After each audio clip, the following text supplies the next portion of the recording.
Esta semana, en Vaticano, acompáñenos en la celebración del 10º aniversario de la elección del Papa Francisco y descubran los entresijos de la diplomacia vaticana de la mano del arzobispo Gallagher, uno de los diplomáticos más destacados de la Iglesia. También veremos cómo San José, el patrón de los padres, nos proporciona un ejemplo de verdadera paternidad. Todo esto y mucho más, ahora, en Vaticano.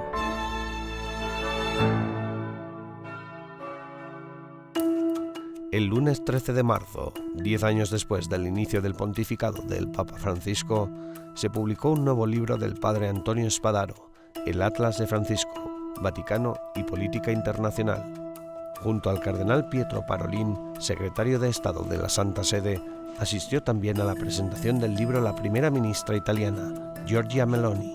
Habló de la necesidad de considerar la misericordia como eje de la acción política. Papa Francesco lo dice perfectamente. El Papa Francisco lo dice perfectamente. Si cada persona tiene una dignidad inalienable, si cada ser humano es un hermano o una hermana, entonces mi nación también es responsable de su desarrollo. Sviluppo. En un mundo traspasado por una guerra mundial a pedazos y dominado por perspectivas apocalípticas, el cardenal Parolin subrayó la importancia del papel de la diplomacia. En un momento en que las piezas de la Tercera Guerra Mundial se están soldando, es necesario ser más conscientes de que la actividad diplomática solo puede ser eficaz cuando logra ser un instrumento al servicio de la causa de la humanidad y no simplemente al servicio de los intereses nacionales. Non semplicemente al servizio degli interessi nazionali. Exactamente 10 años después de la elección de Jorge Mario Bergoglio, el padre Antonio Spadaro examina el enfoque geopolítico del Santo Padre desde varias perspectivas. En primer lugar, su extraordinaria visión, analizando la acción del Papa Francisco a través de sus vidas apostólicas, de sus eventos sinodales y de la política internacional de la Santa Sede. La tesis es, en definitiva, una, que el pontífice hoy, frente al puzzle mundial, es quizás la única figura de líder moral de impacto global.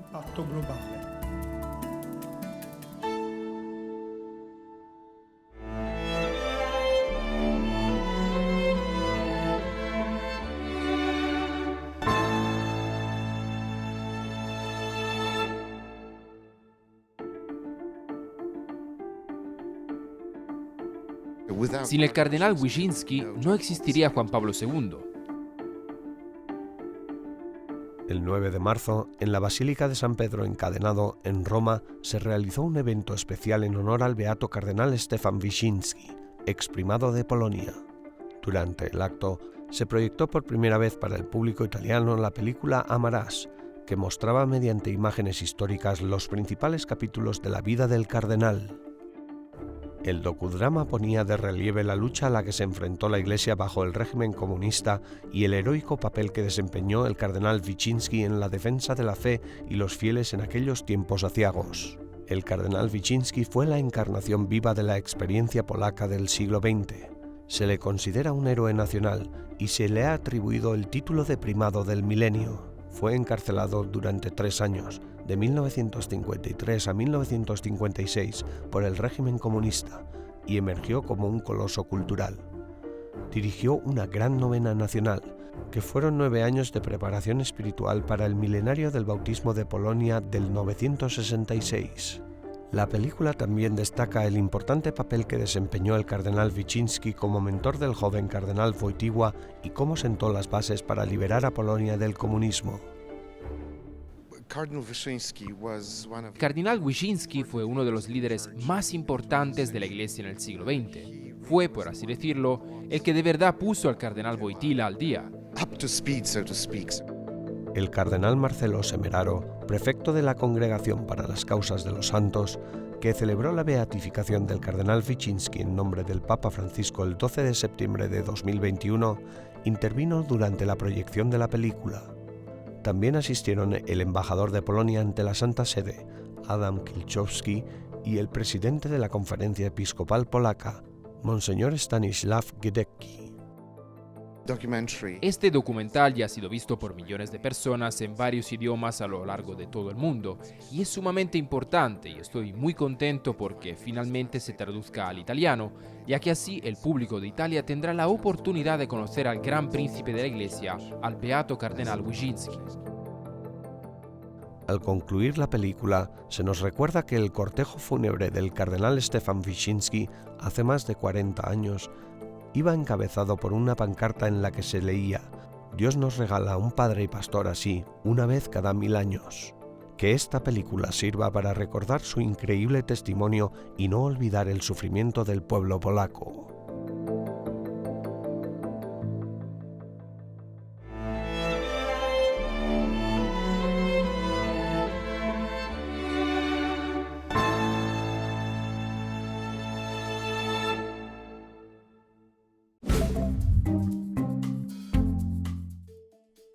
Hola y bienvenidos a las novedades del Vaticano de esta semana. Las noticias más relevantes del Santo Padre y del Vaticano. El cardenal Michael Czerny, prefecto del Dicasterio para la Promoción del Desarrollo Humano Integral, afirmó que las universidades, especialmente las católicas, tienen un papel importante que desempeñar en la construcción de un plan para cuidar nuestra casa común.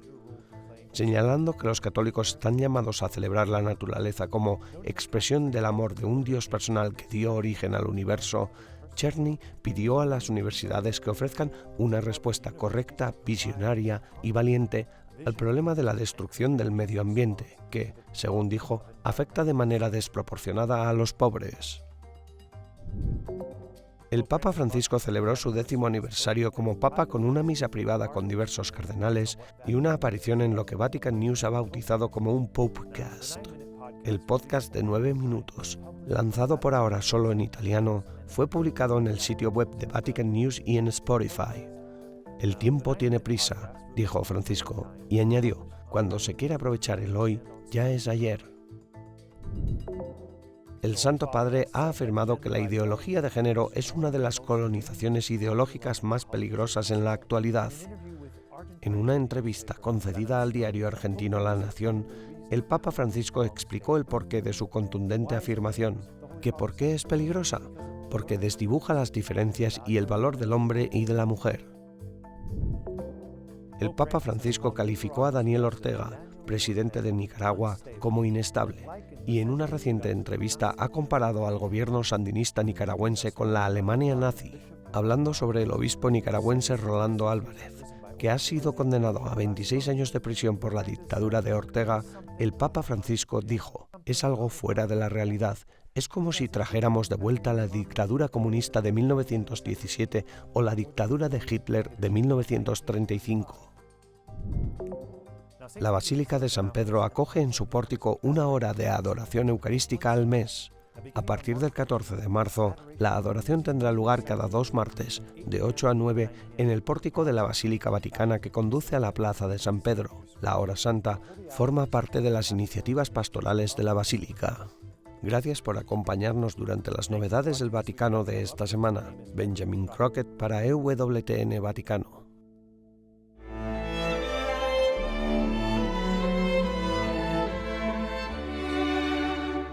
En breves instantes regresamos con más en Vaticano.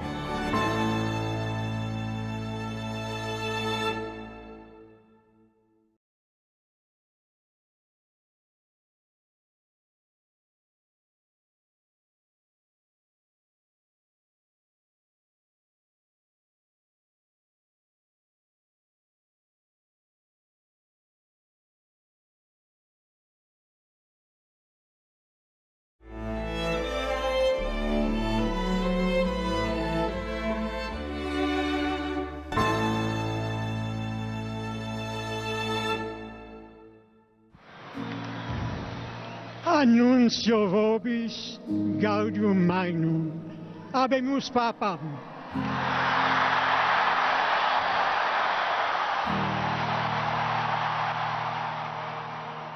Hace 10 años, el 13 de marzo de 2013, el cardenal Jorge Mario Bergoglio salió a la logia de la Basílica de San Pedro para presentarse al mundo como Papa Francisco. Pocos meses después de su elección como papa, su primer viaje fuera de Roma le llevó a la isla de Lampedusa en julio de 2013. En la isla, el Santo Padre celebró la Santa Misa ante unos 10.000 refugiados y habitantes de la isla. También pidió a Europa que mostrara más solidaridad con los necesitados y criticó duramente la globalización de la indiferencia en la que, en lugar de sentir compasión por los demás, nos volvemos apáticos ante su sufrimiento.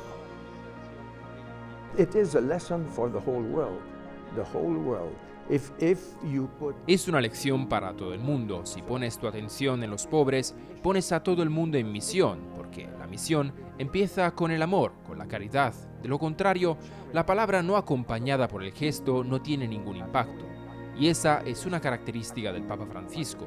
Y yo considero que ese justamente es el gran mensaje que dará la Iglesia. Eso forma parte de su originalidad y de su provocación. En este sentido, el Papa es profético, nos dice que no podemos quedarnos indiferentes ante la situación de pobreza en el mundo.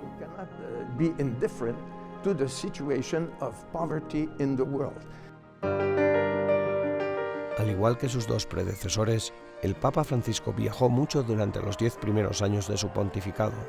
Visitó los continentes de América, Europa, Asia y África, y justo allá donde iba, animaba a los fieles, desafiaba a los poderosos y criticaba las injusticias.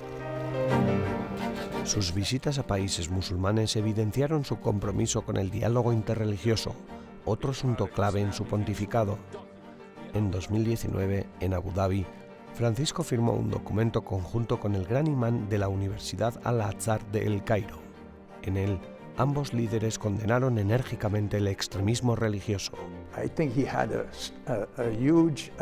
Creo que tuvo un gran impacto en sus iniciativas, en los pobres, en el diálogo interreligioso. Creo que la declaración de Abu Dhabi es muy importante para la paz en el mundo.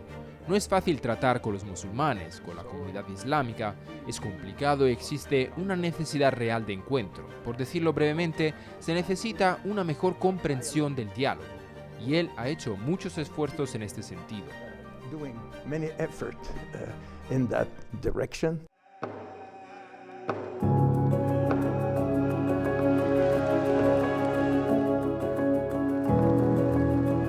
En su viaje a Canadá en julio de 2022, el Papa pidió perdón a los pueblos indígenas del país por el papel de la Iglesia en su persecución. La crisis de los abusos en el seno de la Iglesia ha sido otro de los grandes retos de los últimos 10 años.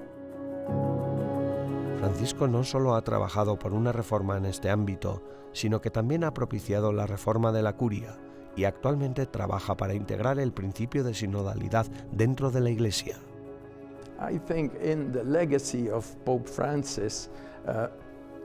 Creo que el legado de la sinodalidad del Papa Francisco quedará probablemente como la más importante de sus contribuciones.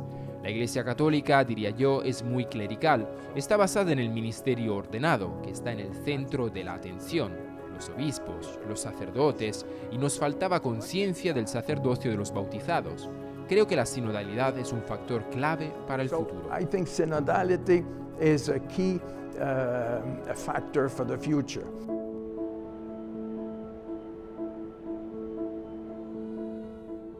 Con el Papa Francisco no solo ha comenzado una nueva era.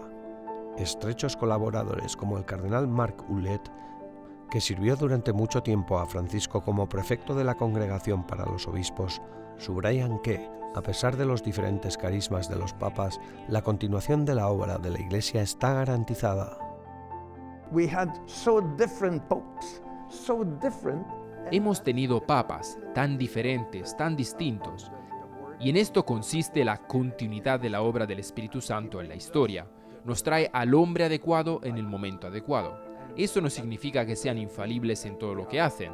Todos tienen sus límites y cometen errores, pero son hombres guiados por el Espíritu Santo. Lo he visto con el Papa Francisco. Cada semana converso una hora con él y hemos abordado tantas cuestiones en tantas citas. Le he visto reaccionar como un hombre de Dios que está a la escucha del Espíritu, que cuenta con sus indicios para discernir exactamente la emoción del Espíritu bueno. También he visto a un hombre que es capaz de retractarse cuando considera que ha ido demasiado lejos.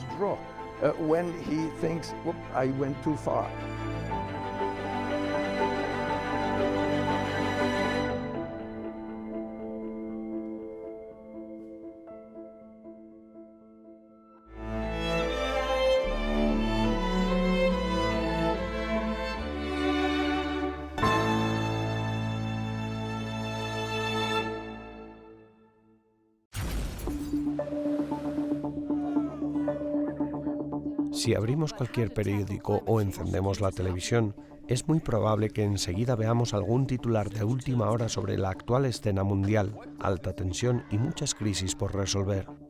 El arzobispo Paul Gallagher, secretario para las relaciones con los estados y las organizaciones internacionales del Vaticano, es una de las personas encargadas en la Santa Sede de navegar por los complejos entresijos de la diplomacia y la política internacional. Colin Flynn, corresponsal de EWTN Noticias, se sentó con el arzobispo para averiguar cómo está gestionando el Vaticano los retos diplomáticos a los que actualmente se enfrenta el mundo. Excelencia, gracias por esta entrevista. Encantado. Cuando miramos a nuestro alrededor, al mundo, en su opinión, ¿cuáles son los 3 mayores desafíos desde el punto de vista diplomático?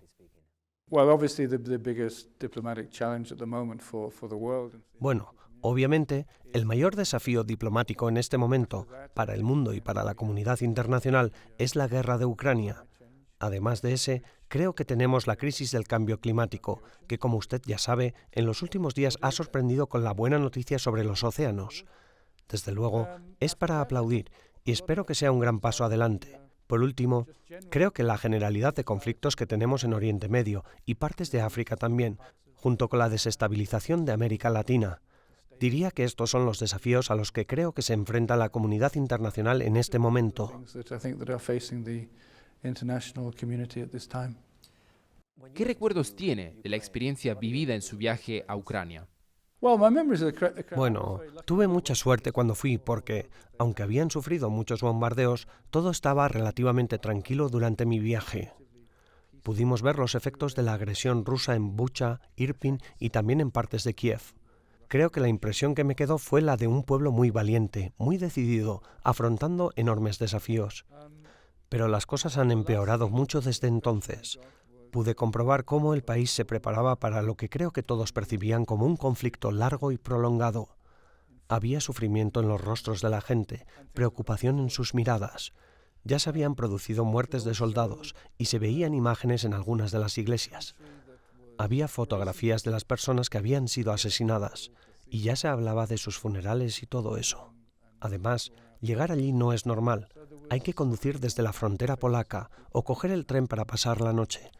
Supone un esfuerzo enorme, pero tienes la impresión de que las autoridades y la gente tienen una gran determinación, una gran resolución para no ceder con facilidad. Y así ha sido, al menos inicialmente, no han cedido, y por eso siguen luchando por su país. Recientemente, con motivo del 14º viaje apostólico del Papa Francisco al continente africano, en el que viajó a Sudán del Sur y a la República Democrática del Congo, pudimos ver la diplomacia vaticana en acción. Durante su estancia, el presidente de Sudán del Sur anunció que reanudaría las conversaciones de paz con los grupos rebeldes del país. ¿Tuvo algo que ver el Vaticano en ese anuncio? Creo que la mayor parte del mérito hay que atribuírselo a la comunidad de San Egidio, que lleva varios años con esa iniciativa de Roma, animando a los no firmantes del acuerdo de paz. Y obviamente, el presidente Salva Kiir creyó que la visita del Santo Padre y del arzobispo de Canterbury y del moderador de la Iglesia de Escocia requería alguna respuesta, algún gesto concreto por su parte, y por lo tanto, viendo que había cierta presión, dijo: bueno, volveremos a la mesa de negociación con la oposición. San Egidio y el doctor Paolo Impagliazzo siempre nos han mantenido informados. Hemos tenido reuniones ocasionales aquí con algunos de estos líderes que aún no han firmado el acuerdo, animándoles a hacerlo. Y, obviamente, he estado en Sudán del Sur, en Juba, en 2 ocasiones en los últimos años. Así que hemos apoyado, pero la iniciativa de volver al Tratado de Roma es algo que creo que logró San Egidio. Arzobispo, usted se ha opuesto al movimiento de nivel europeo que pretende catalogar el aborto como un derecho humano. ¿Podría hablarme un poco sobre el reto que supone para la Santa Sede este movimiento que sitúa el aborto dentro de los derechos humanos? Simplemente mantenemos la posición de la Iglesia Católica, doctrinal y moralmente, sobre la cuestión del aborto. Y seguimos repitiendo eso y recordándoselo a la gente, a los gobiernos que están patrocinando todo eso. También forma parte del deseo de la Iglesia de hacer de la vida humana el centro mismo de lo que debe hacer la sociedad política. Siempre decimos que el centro de los derechos humanos es la persona humana, la dignidad de la persona humana. así que intentamos expresarlo. Obviamente hay mucha oposición. Hay gente que tiene convicciones muy fuertes sobre esto y están deseando sacar su visión adelante, pero nos gustaría esperar que la gente pueda ver que, en efecto, no se trata siquiera de un derecho humano fundamental, sino de que el derecho a la vida debe prevalecer en todo momento, desde la concepción hasta la muerte natural. Arzobispo Gallagher, ha sido un placer hablar con usted y gracias por su tiempo. Muchas gracias a ti. Que Dios te bendiga.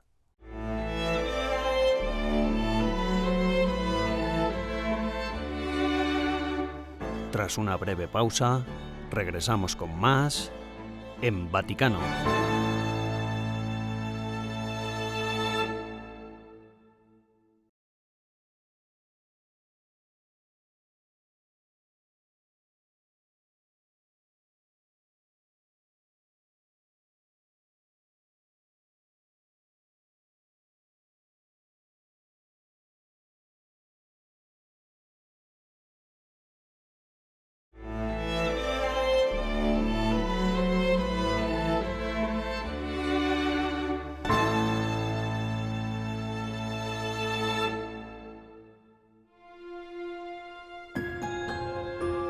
Padre non si nasce, lo si diventa. Los padres no nacen, sino que se hacen. Un hombre no se convierte en padre simplemente por traer un hijo al mundo, sino por asumir la responsabilidad de cuidarlo. Siempre que un hombre acepta la responsabilidad de la vida de otro, de alguna manera se convierte en padre de esa persona. La paternità nei suoi confronti.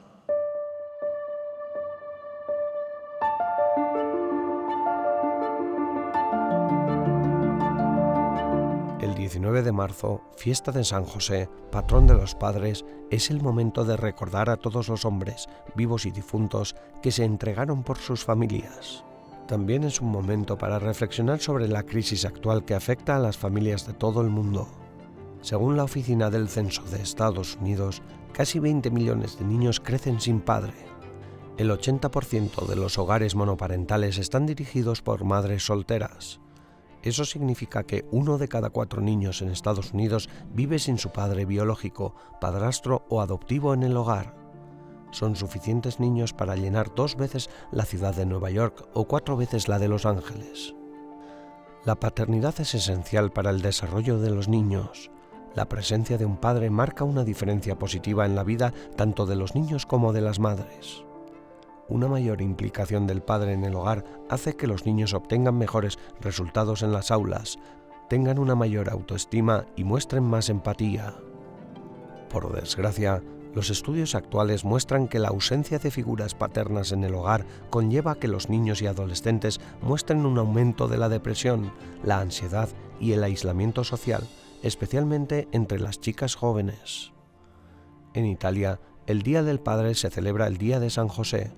Para comprender mejor la crisis actual de las familias y lo que los hombres en particular pueden aprender del ejemplo de San José, hablamos con Monseñor Pietro Bongiovanni, sacerdote del santuario de San Salvatore in Lauro, en el corazón de Roma, que ha asesorado a innumerables parejas en la preparación al matrimonio. Il ruolo del padre oggi è fondamentale perché la nostra è una società orfana di padri. El papel del padre hoy en día es crucial porque vivimos en una sociedad sin padre y sin madre. Estamos realmente frente a una mala situación. ¿Por qué sin padre? Porque nadie quiere asumir la responsabilidad de un sí o un no. Todo va como fluye, ¿no? Sin embargo, un padre debe tener las características de responsabilidad y fortaleza. Debemos retomar este concepto. ¿La fuerza de qué? La fuerza de valerse por sí mismo para ser una referencia. Di essere riferimento.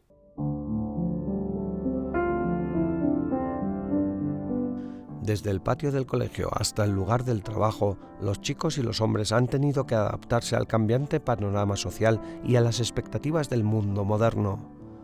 Debido a estos retos y al hecho de que tantos hombres se están quedando atrás en la educación, en el mercado laboral y en otros indicadores de bienestar social, muchos medios de comunicación han empezado a proclamar que la sociedad se enfrenta a una crisis de masculinidad. Padri, dovete essere nel vostro ruolo responsabile. Padres, debéis ser hombres. Esto es fundamental. Debéis ser hombres. El fin y el fondo de todo. hombres responsables. Sobre el papel de la maternidad, las madres deben ser la imagen de la ternura. Cada uno que piensa en los suyos, si ha tenido una madre sana y feliz y un padre sano y feliz. Un padre te orienta y una madre te hace crecer en el amor de su bondad. Cuando combinas estos dos elementos, te sientes seguro como un niño y creces bien. Por eso, padres, hoy más que nunca, tenéis una responsabilidad fundamental en la educación de vuestros hijos. Oggi, più che mai, ha una responsabilità fondamentale nella crescita dei figli. San José, patrono de la Iglesia Universal, encarna esta responsabilidad. Defendió, protegió, cuidó y educó a Jesús. San Giuseppe, ecco, è l'immagine di come deve essere un papà. San José es la imagen de cómo debe ser un padre. Para empezar, San José era obediente a Dios. San José es un hombre fuerte que asume sus responsabilidades. Dirige el juego, por así decirlo. María sabe que puede contar con él, tanto en los momentos de alegría como los de tribulación. San José es trabajador, no es un perezoso, no es un adolescente, es un hombre maduro, consciente de su responsabilidad y que la vive al máximo. Pone el pan en la mesa, cría a su hijo y lo educa en sus responsabilidades. Y además José es un hombre de oración y mansedumbre, de ternura y paciencia. Es el modelo al que hay que remitirse y rezar para que la humanidad discierna el papel del padre. Perché aiuti l'umanità a riscoprire il ruolo del padre. En este Día del Padre volvemos nuestros ojos hacia San José y guardamos en nuestro corazón las palabras de la carta apostólica Patris Corde del Papa Francisco. Cada uno de nosotros puede descubrir en José, el hombre que pasa desapercibido, una presencia cotidiana discreta y oculta, un intercesor, un apoyo y un guía en los momentos difíciles.